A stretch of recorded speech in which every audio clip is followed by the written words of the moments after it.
დღეს ჩვენ ვისაუბრებთ ჰორმონ პროლაქტინზე, ჰორმონის დისბალანსის გამო ძალიან ბევრი შეცდომა ხდება მის მკურნალობაშიც.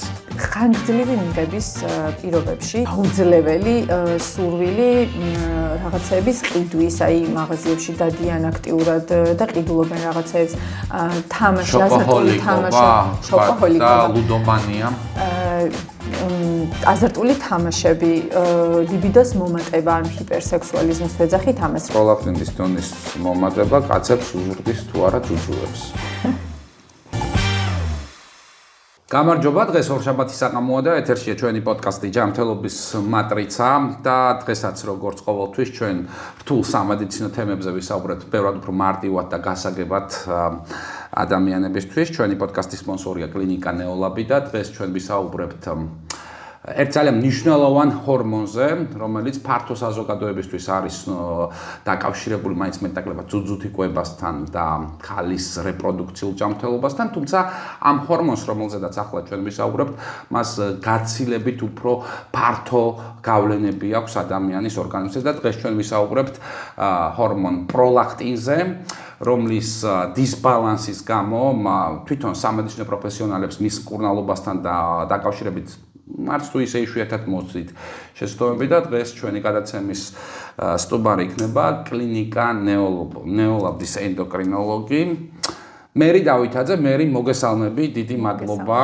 რომ ხარ დღეს ჩვენი გადაცემის სტუმარი და ეს თემა ძალიან აქტუალურია და წამოვიდა სწორედ აი ჩვენს კლინიკა ნეოლაბის Facebook გვერდზე შემოსული მომხმარებლების შეკითხვებიდან გამომდინარე, იმიტომ რომ ძალიან ბევრი ადამიანი ითხოვს აი ამ პროლაქტინის ტესტს და მე აღნიშნე რომ ამ ჰორმონის დისბალანსის გამო ძალიან ბევრი შეცდომა ხდება მის მკურნალობაშიც.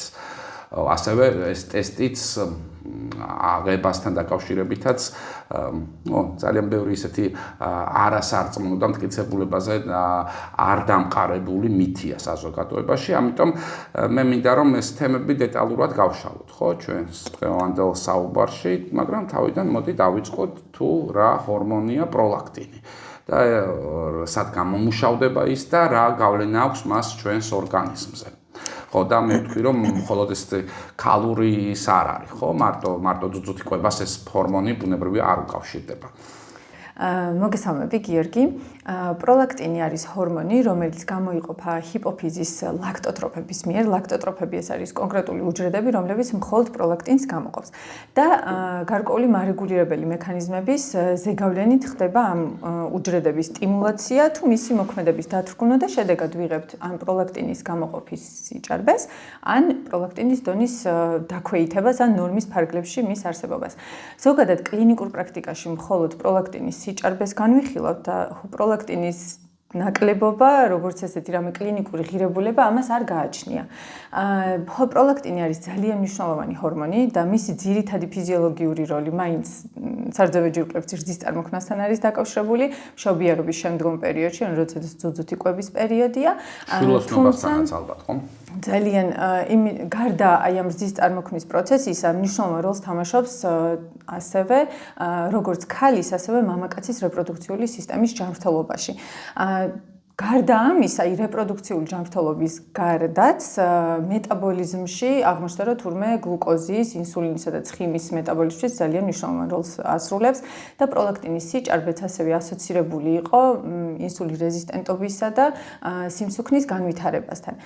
თუმცა, მოდი დავუბრუნდეთ ისევ და ჯერ თვითონ მარეგულირებელ ფაქტორებზე ვისაუბროთ, ხო? ანუ რა განაპირობებს პროლაქტინის გამოყოფას ან მის დათრგუნას ორგანიზმში. კლინიკური ღირებულება გააჩნია დოფამინის ნორმალურ რაოდენობას სისხლში. ანუ მაყურებლისთვის რომ გავმარტოთ, დოფამინი არის ბედნიერების, ესე მარტივად რომ ვთქვათ, ბედნიერების ჰორმონი და რაც უფრო ბევრი დოფამინი გვაქვს ადამიანებს, უფრო კარგია. და ყველას უსურვოთ რომ ბევრი და პროლაქტინის კარგი დონე, ხო? დოფამინი არის ამ დროს. ან დოფამინი არის ნეიროტრანსმიტერი ტვინში, რომელიც უფრო კონკრეტულად ჰიპოთალამუსის ბირთვებში გამომუშავდება. აი ეს არ ვიცი ხა რამდენად გამოჩნდება, აი ეს ანატომიური სტრუქტურისთვის წამოვიღე მაინც რომ შეხედო შეგვეძლოს. ეს არის ჩვენი პატარა ჰიპოფიზი, რომელიც თავის ტვინში მდებარეობს, აი ამ ადგილას არის, ძალიან პატარა არის ზომით და ეს ჰიპოფიზის ზევით არის ჰიპოთალამუსის ბირთვები. აი აქ გამოიყოფა დოფამინი, რომელიც შემდეგ აი ამ ჰიპოფიზის ძაბრს ვეძახით, ამას აი ამ გზის გავლით აღწევს უკვე ჰიპოფიზის ლაქტოტროფებში და ხდება პროლაქტინის გამოყოფის დათრგუნვა. კლინიკურად ღირებული მნიშვნელობა აქვს მხოლოდ აი ამ დოფამინის მიერ პროლაქტინის დათრგუნვას, იმიტომ რომ თუ რამე მდგომარეობა არის ისეთი, რომელიც გავლენას ახდენს ან დოფამინის გამოყოფაზე, ან მის ტრანსპორტზე, აი ჰიპოთალამუსიდან ჰიპოფიზამდე, ან ჰიპოფიზის უჯრედებზე მოქმედებს, აი ამ ყველაფერმა შესაძლოა პროლაქტინის დონის მატება გამოიწვიოს სისხლში. კარგი, ეხლა დოფამინზე მინდა ერთი ჩემი დაკვირვება გითხრა, რომ ამასინად ფიქრობდი, რა გამოიმუშავებს ჩემს ორგანებში დოფამინსო და მივხვდი, რომ შოკოლადი ძალიან მიყვარს და ძალიან მაბედნიერებს და ალბათ დოფამინი შოკოლადის გამო გამომუშავდება და გულაბი მსხალი მიყვარს კიდე ძალიან. ხო, ეს დაკვირვება ამ დოფამინთან დაკავშირებით გავაკეთე. კარგი, უყურე რა მინდა შეგეკითხო, ძალიან ისეთი პოპულარული ლაბორატორიული ტესტია. ძალიან ბევრი რეპროდუქტოლოგი იქნება, ეს გინეკოლოგი იქნება თუ ენდოკრინოლოგი ნიშნავს ამ ტესტს.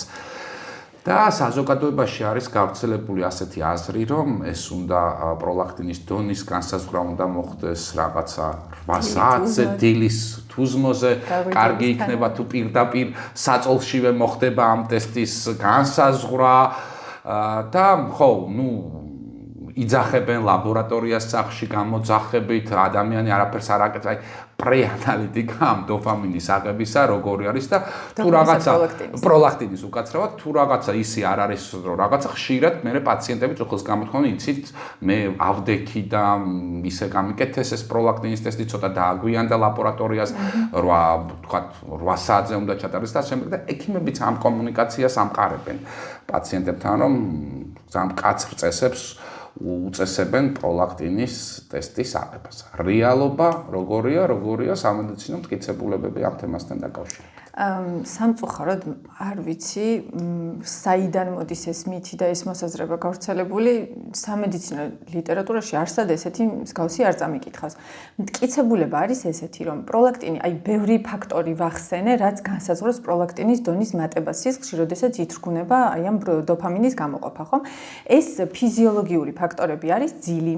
როდესაც ჩვენ გვძინავს, პროლაქტინი უფრო მაღალი არის ჩვენ გვიძილის ფაზასთან შედარებით.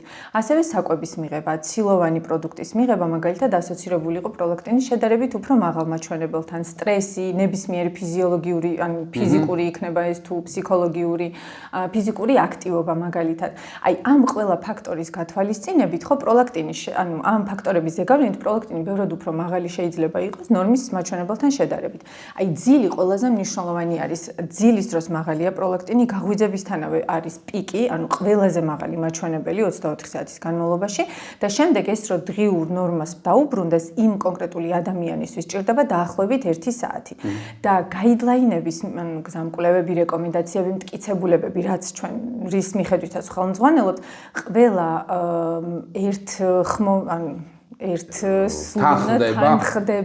თანხმდება, რომ უნდა განისაზღვროს პროლაქტინი, უკაცრავად სულ მცირე გაღვიძებიდან 2 საათის შემდეგ. ანუ ეს სახში გამოძახება ლაბორატორიის, როგორც კი გავიღვიძებთ ეგრევე პროლაქტინის, ან კბილების გამოხეხვა არ შეიძლება ესეც გამიგია. არავითარ შემთხვევაში ესე არ უნდა მოხდეს, ანუ ჩვეულებრივ დილის საათებში გაღვიძებიდან სულ მცირე 2 საათი უნდა იყოს. იმიტომ რომ თუ ამ ტესტს არასწორად ავიღებთ, როგორც ჩვენ აღნიშნე, ხო, მან გაღვიძების იქნება ეს არის პროლაქტინის პიკი. და პირიქით, ანუ ჩვენ რომ გავიღვიძებთ, უნდა გავიდეს 1-2 საათი, რომ პროლაქტინის დონე დარეგულირდეს და იყოს ნორმის ფარგლებში იმ ადამიანისთვის, რომ თუ ეს წესები დაცულია, უზმოსთან დაკავშირებითაც ვიტყვი, სავალდებულო ესეთი, რომ აუცილებლად უზმოდ გაკონტროლდეს პროლაქტინი, ესეთი რეკომენდაცია არ არის, თუმცა რახან ცილოვანი პროდუქტი მაინც გავლენას ახდენს, შეიძლება მსუბუქად მაინც გაზარდოს. ვცდილობთ, რომ ეს ფაქტორი არ იყოს, ხა შეცდომაში არ შეგვიყვანოს და ამიტომ მაინც ვურჩევთ, რომ უზმოდ გაკონტროლდეს. მოკლედ, მოდი ვიცეთ მაყურებლებს პირდაპირ რჩევა, იმიტომ რომ ეს არის შეკითხვა, რომელიც შემოდის Facebook გვერდზე და ჩვენი სოციალური მედიის მენეჯერები, რომლებიც მუშაობენ ვერ უდიან ამ შეკითხვაზე პასუხის გაცემას. მოკლედ, პროლაქტინის ტესტის აღება ხდება შემდეგნაირად. იღვიძებთ, გაღვიძებიდან უნდა გავიდეს 2 საათი და პირდაპირ საწოლში არ უნდა გაიკეთოთ ეს ტესტი, უნდა გავიდეს 2 საათი, რომ პროლაქტინი გაღვიძებისას პროლაქტინის დონე არის მაღალი, 2 საათის შემდეგ ის მეტნაკლებად რეგულირდება და სწორედ ამის შემდეგ ვიღებთ ნორმალურ შედეგს. ამიტომ გაღვიძებისთანავე აღებული პროლაქტინი არის მცდარი, თქვენ გექნებათ მაღალი მაჩვენებლები, რომელიც შემდგომ არასწორი მკურნალობის მიზეზით შეიძლება იყოს. აი კონკრეტული მაგალითიც შემიძლია რიცხვებითაც რომ ვისაუბროთ, ხო, უფრო ახმადი რომ იყოს. მყავდა პაციენტი, ვისაც აი დილითვე გაიკეთა პროლაქტინის ანალიზი, ლაბორატორიამ გააღვიძა, ან დააკაკუნა კარზე, ეს გაიღვიძა, ადგა აიღეს სისხლი და პროლაქტინის მაჩვენებელი იყო 120-ის ფარგლებში. ნორმა არის 124-მდე, ანუ 24 ნანოგრამ მილilitrამდე. რო ავუხსენი, რომ სწორად უნდა მოხდეს პროლაქტინის თვის სისხლის აღება, მეორე დღეს გავიმეორეთ, ოღონდ 2 საათი უკვე გასული იყო გაღვიძებიდან და მაჩვენებელი იყო 18.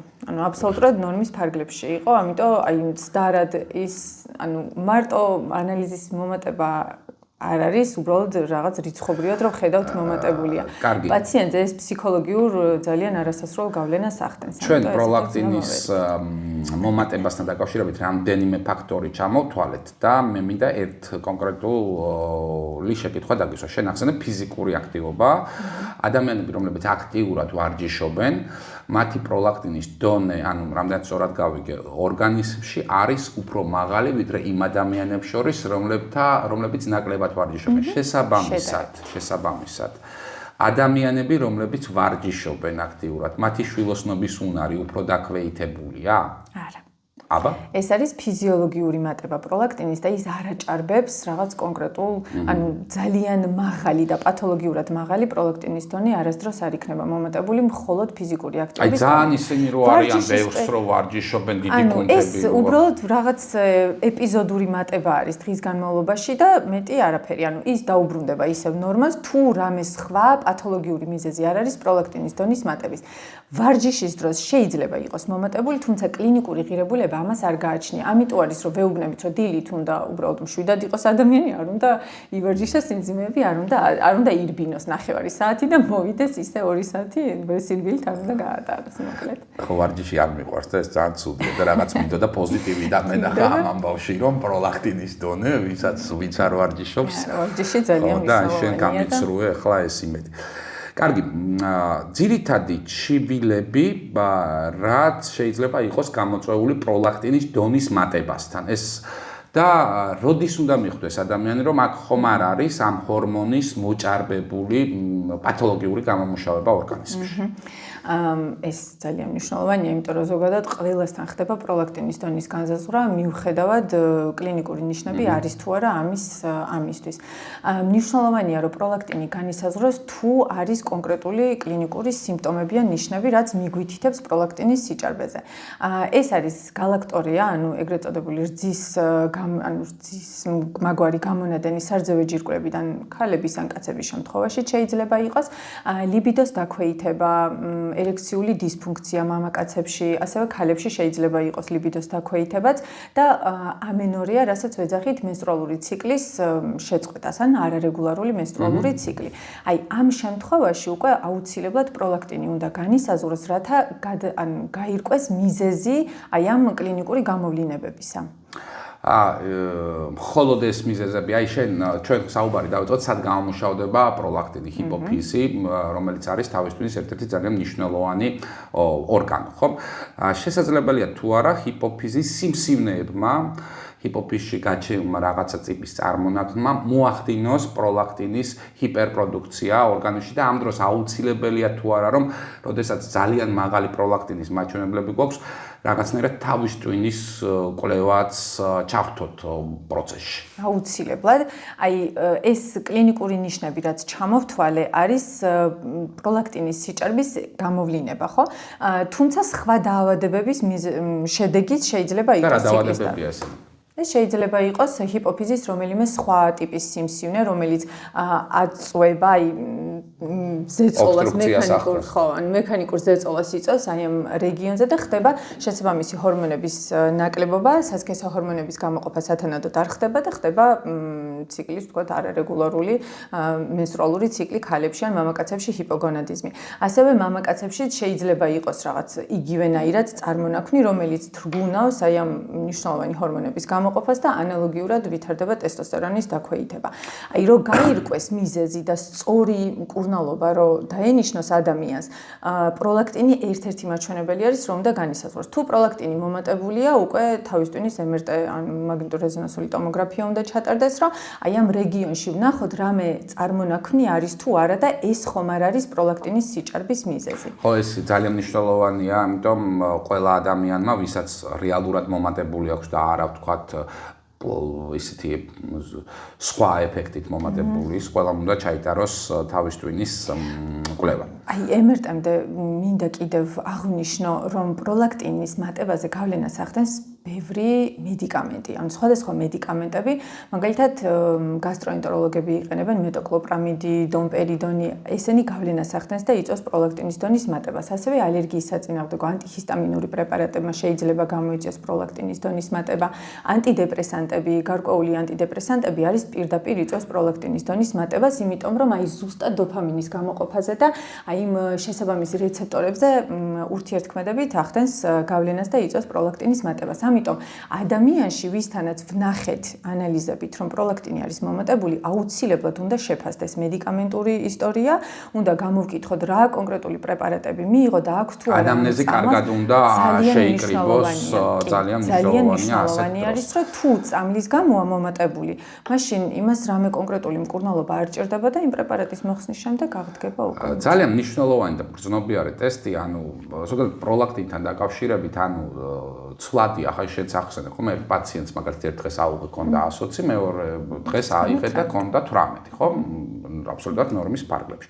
გრძნობიარეა თვითონ ეს ჰორმონი და ძალიან ბევრ ფაქტორზე, რა ფაქტორები ჩვენ ჩავთვალეთ, რეაგირებს ის ძალიან აქტიურად.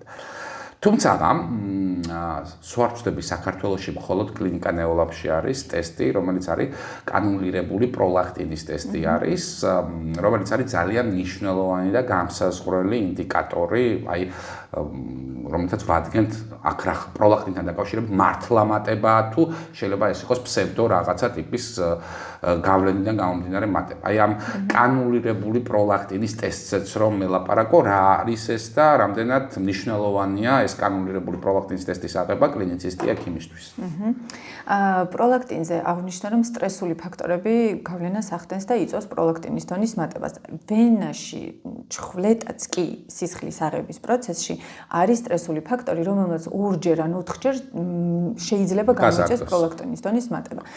შესაბამისად, მნიშვნელოვანია, რომ სხვა ფაქტორებს რო გამოვიწყოთ, თქვათ მედიკამენტური ისტორია შევაგროვეთ და პირდაპირ არ ვაკეთებთ MRT-ს, რომ ჯერ ვარკვევთ, რომ ნამდვილად ამ ადამიანთან აქვს ადგილი პროლაქტინის დონის მატებას. განსაკუთრებით კანულირებული პროლაქტინის განსაზღვრა მნიშვნელოვანი არის, როდესაც პროლაქტინის დონე სუბუქად არის მომატებული, აი 5-ჯერ მეტად ზე ნაკლებად. მაგალითად 24 თუ არის ზედაზღვარი, 100-მდე, 120-მდეც კი მომატებული რო იყოს, აი ამ შემთხვევაში არის ძალიან მნიშვნელოვანი ამ კანულირებული პროლაქტინის ტესტის განსაზღვრა. ხა სიტყვას ავხსნი ხო რას ნიშნავს? ანუ ეს არის კათეტერს ჩავაყენებთ, ან დავაყენებთ ვენაში, შემდეგ ვიღებთ узმოდ პროლაქტინის, სისხლის პროლაქტინის განსაზღვრისთვის, შემდეგ ვასხამთ ფიზიოლოგიურ სითხეს, ანუ არ აქვს მნიშვნელობა სითხის მოცულობას, არც სიჩქარეს, მთავარია, რომ უბრალოდ აი სტრესული ფაქტორი მოიხსნას და სადღაც 9 საათში 20 წუთში განმეორებით ვიღებთ ვენიდან სისხლს. აი ამ კათეტერიდან ვიღებთ ფიზიოლოგიურ სითხეს ვუსხავთ ადამიანის ორგანიზმში, ადამიანის ორგანიზმში, კი, ვენაში ინტრავენურად ხდება სითხის გადასხმა, ფიზიოლოგიური სითხე არის, ანუ არაფერს ზიანი არანაირი, რა თქმა უნდა, ამას არ აქვს ალერგიას იწვევს. არ აქვს მნიშვნელობა. მთავარია, რომ ერთი სიჩქარით მიდიოდეს აი იმ კონკრეტული პერიოდის განმავლობაში, შემდეგ უკვე რომ სისხლი, ანუ ეს სტრესული ფაქტორები რომ მოიხსნას და უფრო სიგურაღაც ნერვულ სისტემას დამშვიდობა რა კონდეს. შემდეგ ხდება უკვე განმეორებით პროლაქტინის განსაზღვრა. აი თუ ვნახეთ, რომ უზმოდ მაჩვენებელთან შედარებით, ინფუზიის, ანუ გადასხმის შემდეგ აღებული პროლაქტინის მაჩვენებელი დაბალია, ესე იგი ამ ადამიანს ის პროლაქტინის დონის მატება ქონდა სტრესული და რაღაც სხვა ფაქტორების გავლენით ცრუდ მომატებული, დროებით მომატებული, რომელსაც შემდგომი კვლევა ან რამე მკურნალობის დანიშვნა არ ჭირდება. მაგრამ თუ ვნახეთ, რომ აი ინფუზიის შემდეგ პროლაქტინის დონე მაინც მაღალია, ან კიდევ უფრო მაღალია, აუცილებლად თავის ტვინის MRT უნდა ჩატარდეს, ან მაგნიტურეზონანსული ტომოგრაფია. ჩვენს კლინიკურ პრაქტიკაში ბევრია ისეთი პაციენტი, რომელსაც პროლაქტინის დონე მომატებული აქვს და თავის ტვინში რაღაცა ტიპის პრობლემა აქვს. ზოგადად კი, ხშირია. ანუ ჰიპოფიზის ეს ადენომას ვეძახით, ანუ კეთილთვისებიანი წარმონაქმნი, რომელიც პროლაქტინს გამოყოფს, ანუ პროლაქტინომის სახელით არის ჩვენთვის ცნობილი. ომა უთხრათ ნიშნავს, რომ ადენომა არის. ომა ნებისმიერი სიტყვა, რომელიც ომაზე მთავრდება, ნიშნავს სიმსივნეს. კეთილთვისებიანი ოღონდ კეთილთვისებიანი. არა, ათვისებიანი შეიძლება იყოს კი. ომა სიმსივნეა. მაგრამ ენდოკრინოლოგიაში ძირითადად კეთილთვისებიანი სიმსივნეა. რატომ მელანომა აწხომ არის ამბობთ? სარკომაც. სარკომა. პროლაქტინ ომას ვეძახით, შესაბამისად პროლაქტინის გამომყოფ სიმსივნეებს, რომელიც კითხვა დამოვიწყდა რა. ხშირია ხოლმე. ბოდიში კი, აი იმის თქმა მინდოდა, რომ თვითონ ჰიპოფიზის კეთილთვისებიან წარმონაქმნებს შორის დაახლოებით 50% მოდის ზუსტად პროლაქტინომაზე. თუმცა 20-30% შეიძლება იყოს ფუნქციურად არააქტიური სიმსივნე ჰიპოფიზში, რომელიც არ გამოყოფს არანაირ ჰორმონს, თუმცა ისევ ის რომ მოცულობითი წარმონაქმნია, ზეწოლა შეიძლება გამოიწვიოს. თუ ჰიპოფიზში არის, შეიძლება ადგილობრივად ზეწოლა გამოიწვიოს და არ იყოს პროლაქტინი ისე მკვეთრად მაღალი, მაგრამ თუ ცოტა უფრო ზედა სტრუქტურებისკენ არის ზეწოლა, ხო? აი აქ უკვე დოფამინის მიღწევა ჰიპოთალამუსთან ჰიპოფიზამდე ირღვევა და შესაბამისად ეს დამთრგუნველი ეფექტი რო აღარ არის, ამ ჰიპოფიზეს შესაბამისად პროლაქტინიც უფრო მაღალი გვაქვს. აი ამის გარჩევა არის ძალიან მნიშვნელოვანი კლინიკურ პრაქტიკაში, რომ არასწორად მედიკამენტები არ დავიწყოთ და თუ საჭირო არის დროული ქირურგიული მკურნალობა ჩავატაროთ. მედიკამენტები როგორი შედეგი აქვს მედიკამენტებს პროლაქტინის მატების დროს რა მედიკამენტებს ნიშნავ და რამდენ ხანში დგება შედეგი? მედიკამენტები არის დოფამინის აგონისტები. აგონისტებს ზოგადად ვეძახით პრეპარატების ჯგუფს, რომელსაც მსგავსი ეფექტი აქვს. ოზემპიკი მაგალითად GLP-1-ის აგონისტი არის. დოფამინის აგონისტების ჯგუფის პრეპარატია, არის სხვადასხვა ნივთიერებები, არის ბრომოკრიპტინი, კაბერგოლინი, ქინაგოლიდი. თუმცა კაბერგოლინი, ან დოსტინექსი არის ბრენდული სახელი, დოსტინექსის სახელით არის ცნობილი და გამოვიყენებ ამ დასახელებას, რომ ყველასთვის უფრო გასაგები იყოს, არის ძალიან ეფექტური. პროლაქტინის სიმსივნეების ზომაზე არ მისაუბრია, არის შეიძლება იყოს პატარა მცირე ზომის 1 სანტიმეტრამდე, შეიძლება იყოს დიდი ზომის, ან მაკროპროლაქტინომას ვეძახით, როდესაც დიდი ზომის წარმონაქმნი არის და 1 სანტიმეტრზე მეტია. აი დიდი ზომის მაკროპროლაქტინების შემთხვევაშიც კი მედიკამენტურ მკურნალობას ვნიშნავთ, აი ამ დოფამინის აგონისტებს და ეფექტიანობა დაახლოებით 97%-მდე შეიძლება იქნას. წარმონაქმნი მცირდება. წარმონაქმნი ზომაში მცირდება, ასევე თუ აი ამ ზეწოლის გამო რამე მხედველობის არეების პრობლემა არის, ხო, ანუ ამოვარდნები არის, ანუ გვერდით მხედველობაში. აქ არ მიხსენებია წეღანა ჰიპოთალამუსში, აქ არის მხედველობის ჯვარედინით, სადაც გადის ჩვენი მხედველობის ნერვები და თუ ეს წარმონაქმნი აწყვება ამ ჯვარედინს, ხო, შესაბამისად ამოვარდნები გვაქვს უკვე ველებში, ანუ პირდაპირ ხედვის დროს არა, ანუ მხედველობის ველებში. აი ამ მხედველობის მხრივ გაუმჯობესებაც დაახლოებით 90-97%-ში არის. თუმცა ეს კარგი ეფექტები, ესეთი გამოხატული ეფექტები მამაკაცებში უფრო მეტად არის ქალებთან შედარებით. კაი, მამაკაცები ახსენენ და პროლაქტინის დონის მომატება კაცებს უზრდის თუ არა ძუძუებს. შეიძლება რომ გამოიწვიოს სარძევე ჯირკვლების გინეკომასტია, რომლის ერთ-ერთი მიზეზიც არის ნამდვილად ან თუ პროლაქტინის დონის სიჭარბის ან ესტროგენები არის, ქალის ჰორმონები, რომელიც მამაკაცს შედარებით ნაკლები რაოდენობით არის ქალებთან შედარებით, თუმცა თუ ეს ესტროგენების რაოდენობა მატულობს, ამ დროსაც შეიძლება გინეკომასტია იყოს გამოხატული. ოღონდ არის ჭეშმარიტი გინეკომასტია, როდესაც უშუალოდ სარძევე ჯირკვლის ზონაში ზრდის შედეგად არის გამოხატული გინეკომასტია და არის ცრუ, როდესაც ცხიმოვანი ქსოვი ქსოვილი არის ჭარბად განვითარებული და ვიზუალურად შეიძლება ის გინეკომასტიად შეფასდეს, თუმცა ცრუ არის, იმიტომ რომ ჰორმონული დისბალანსი ამ დროს პროლაქტინის დონის მატება არ არის. კურნალობასთან დაკავშირებით მინდა დაგისვა ძალიან მნიშვნელოვანი შეკითხვა. ხშირად შეიძლება საერთოდაც არ ჭირდებოდეს კურნალობა. ადამიანს და ნიშნავენ ამ კურნალობას. აი ამ ხრივ რა ხდება? აი როგორ უნდა დაიცვას პაციენტმა თავი, რომ მას შეიძლება არ ჭირდებოდეს ის რა კურნალობა და თქვათ აი ამ არასწორი რაღაც ტესტის აღების შემდეგ დაუნიშნეს კურნალობა. ზოგადად ჯერ დიაგნოზი უნდა დადგინდეს, შემდეგ უნდა დაინიშნოს მკურნალობა. ან თუ ნებისმიერი მდგომარეობის დროს თუ ანალიზს დავხედეთ და დიაგნოზის გარეშე პირდაპირ ინიშნება წამალი, რაღაც საეჭვოა. პროლაქტინთან მიმართებით, აი წეღან როგორც ვახსენე, 5ჯერ მეტადზე ნაკლებად თუ არის მატება, ხო, ამას მედიკამენტური მკურნალობა არ ჭირდება. MRT უნდა გაკეთდეს აუცილებლად და დადგინდეს პროლაქტინომის არსებობა და მხოლოდ ამ შემთხვევაში ინიშნება დოფამინის აგონისტები. ხშირ შემთხვევაში ვხედავთ, ანუ კლინიკურ პრაქტიკაში სამწუხაროდ გვხდება შემთხვევები, როდესაც პროლაქტინის ზედაზღვარი არის 25. პირობითად რო ავიღოთ, სხვადასხვა ლაბორატორიაში რა თქმა უნდა ეს მაჩვენებელი განსხვავდება. ადამიანს აქვს 39, 45 და პირდაპირ ენიშნება დოფამინის აგონისტი MRT-ს და ყოველგვარი შემდგომი კვლევის და დიაგნოზში გარკვევის გარეშე. აი ამას უარყოფითი გავლენა აქვს, იმიტომ რომ თვითონ ეს პრეპარატი დოფამინის აგონისტი არ არის ესე მარტივი გადასატანი ადამიანებისთვის. აქვს მსუბუქი გვერდითი მოვლენები აქვს, თუმცა უფრო უმეტესობა პაციენტებში გამოხატულია, ეს არის გულისრევის შეგრძნება და აი დისკომფორტი, რომელიც აღმოჩნდა, რომ თუ დაბალი დოზით ვიწყებ და ნელ-ნელა ხდება დოზის მატება, რა თქმა უნდა, უფრო კარგად გადაიტანება, თუმცა მაინც ცხოვრების ხარისხი არ არის ისეთი კარგი დოფამინის აგონისტებით მკურნალობის ფონზე. მის გარეშე არსებობასთან შედარებით. ამიტომ თუ არ ვართ ნამდვილად დარწმუნებულები, რომ ადამიანს ჭირდება ეს პრეპარატი, ჯობია რომ რა თქმა უნდა არ დაინიშნოს.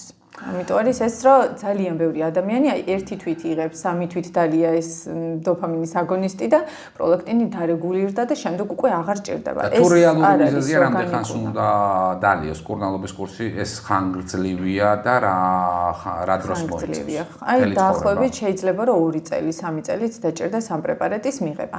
თუმცა აი ყოველდღიური არ არის. კვირაში ერთხელ ან ორჯერ ინიშნება, ანუ ვყოფთ ტაბლეტების რაოდენობას. მაღალი დოზები არ არის, ну მაქსიმუმ 2 მგ-მდე შეიძლება იყოს საჭირო. ერთი ტაბლეტი არის 0.5, ვიწყებთ ერთი ტაბლეტით კვირაში და შემდეგ შეიძლება, ანუ ჩვენების მიხედვით და მონიტორინგი მუდმივად ჭირდება მედიკამენტის მიღების დროს თვითონ ამ პროლაქტინის დონის განსაზღვრას. კიდევ მინდა ძალიან სერიოზული გართულება აღვნიშნო ამ პრეპარატის ხანგრძლივი მიღების პირობებში და ასევე მაღალი დოზებით მიღების პირობებში, განსაკუთრებით მამაკაცებში არის გამოვლენილი გვერდითი მოვლენები, როგორიც არის კომპულსიური ან დაუძლეველი სურვილი რაღაცების ყიდვის, აი მაღაზიებში დადიან აქტიურად და ყიდულობენ რაღაცებს, თამაში, აზარტული თამაში, შოპაჰოლიკობა და ლუდომანია. აზარტული თამაშები, ლიბიდოს მომატება, ან ჰიპერსექსუალიზმს ვეძახით ამას, რომელიც ძალიან შემაწუხებელი არის და ცხოვრების ხარისხს მკვეთრად აუარესებს. ეს ერთი, რაც მნიშვნელოვანი არის, ანუ ეს ნერვული სისტემის კუთხით და მეორე გართულება სერიოზული არის, გულის სარქლების ცვლილება შეიძლება გამოიწვიოს მაღალი დოზებით და ხანგრძლივი პერიოდით მიღების შემდეგ. ამიტომ მან კი ჩამოაყალიბოს რაღაცა ორგანული პათოლოგია. ორგანული პათოლოგია გულის შეიძლება ჩამოყალიბოს. ამიტომ, როდესაც ადამიანი მაღალი დოზით იღებს ამ პრეპარატებს და ხანგრძლივი პერიოდის განმავლობაში გულისხმობთ, შეიძლება 5 წელი დაჭირდეს ან მეტი, ხო?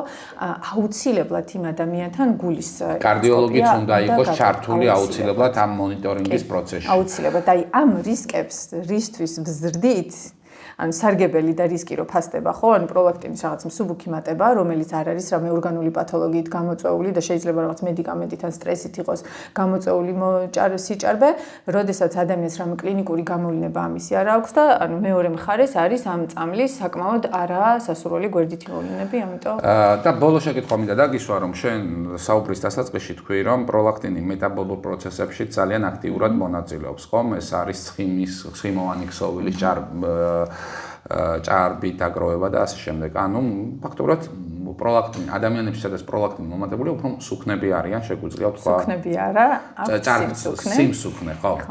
ესე არ განსაზღვრავთ ადამიანებს ცდილობთ. ხო, მესმის. უფრო სიმსუქნე აქვს და ეს დონე რომ იკლებს, წონის კორექციაც ხდება?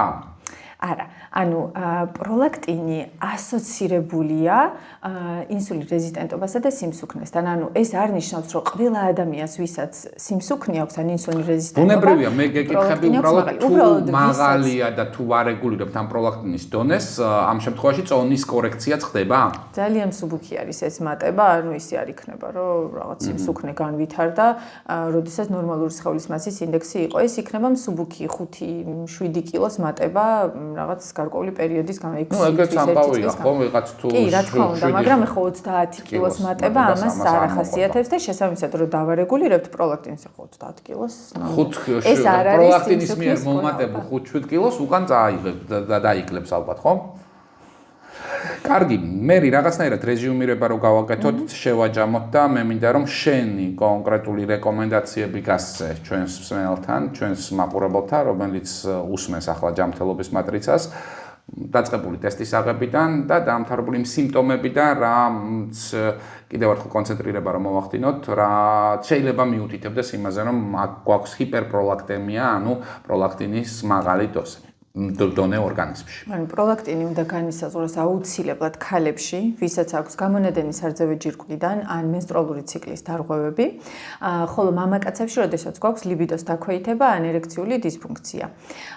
უნდა განისაზღვროს სწორად 7 მდგომარეობაში დილით გაღვიძებიდან სულ მცირე 2 საათის შემდეგ. ეს ნიშნავს, რომ 3 საათით რო იყოს გასული არ არის პრობლემა, შეგვიძლია რომ პროლაქტინის ანალიზი გავაკეთოთ.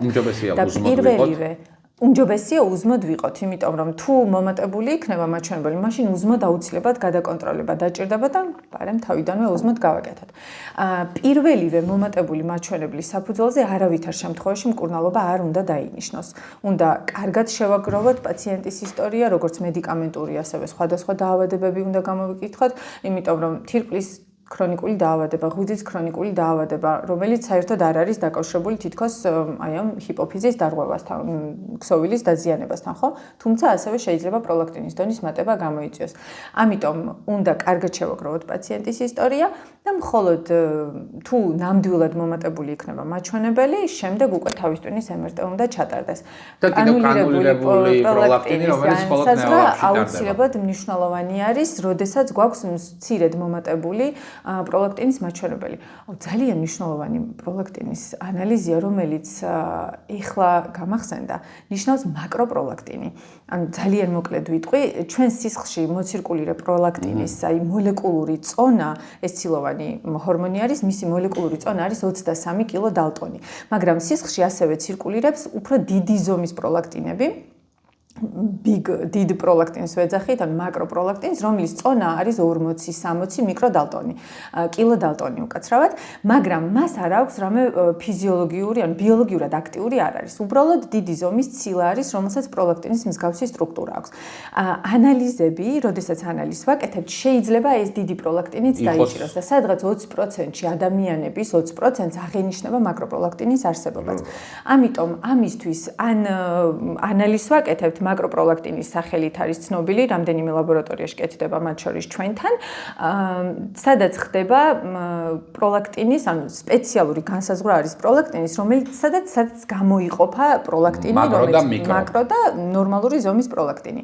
ასევე, როდესაც პროლაქტინის მაჩვენებელი რაღაც კონკრეტულ ზღვარზე მაღალია, ან თავის ტვინში გვაქვს წარმონაქმნი და პროლაქტინი არ არის ისე მკვეთრად მომატებული, როგორც ველოდებით, რომ უნდა იყოს, ანუ ლოგიკურად, ხო, როგორც მოსალოდნელი არის, რომ იყოს წარმონაქმნის შემთხვევაში, ამ დროს ვაკეთებთ განზავების მეთოდით, ხდება ეს ლაბორატორიაში იციან, როდესაც ანალიზატორებიც უკვე ისე არის აღჭურვილი, რომ თუ ნახავს, რომ პროლაქტინი რაღაც გარკვეულ ზღვარზე მაღალია, ხდება მისი განზავება. და ამ განზავების დროს უკვე უფრო ზუსტად ვნახულობთ. მოკლედ ძალიან ნატიფი ჰორმონია ეს, რომელსაც ძალიან გრძნობიარია ბევრ იმაზე, ბევრ ფაქტორზე აქვს გრძნობელობა, ძალიან ისეთი კაფეოდ გამოხატული, ამიტომ ამ დიაგნოზის დასმა ჰიპერპროლაქტემია სჭირდება ძალიან ბევრი ნატიფი ლაბორატორიული ტესტის ჩატარება, რომელიც ყველაფერი ტარდება კლინიკა ნეოლაბში.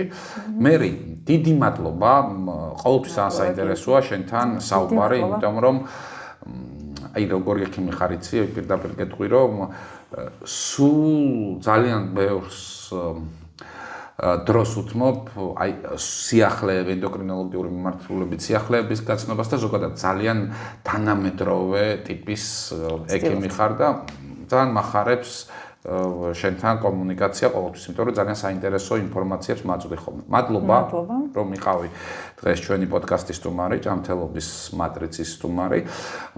დავამშვიდობებით მაყურებელს, მადლობა შენ და მე მინდა ასე ვგთხოვოთ ყველას, რომ გამოიწერეთ ჩვენი არხი ჯანმრთელობის მატრიცა და დაგვალაიქეთ, ეს ჩვენთვის ძალიან მნიშვნელოვანია და ახალ ბევრ საინტერესო თემას შემოგთავაზებთ ხოლმე მომდევნო ორ შაბათამდე. გამშვიდობებით.